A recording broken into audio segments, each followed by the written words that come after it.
Hey guys, welcome to our channel. So in this video I'm going to tell you how to do a test order in Shopify. So simply what you have to do, just on the left side down you can see the setting option. Just click here, and then here you have to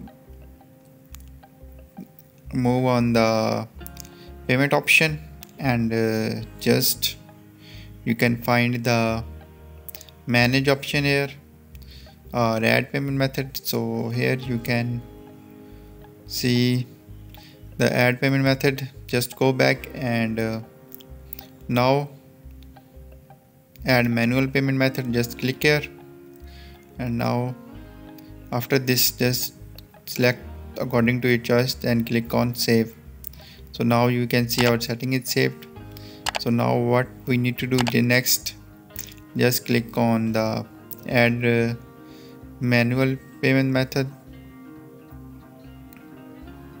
and just here you can see the third payment providers are here. So simply select the any payment method you want to add, and after this you can see the enable test mode is here. Just click here. So in this way you can easily do a test order in Shopify.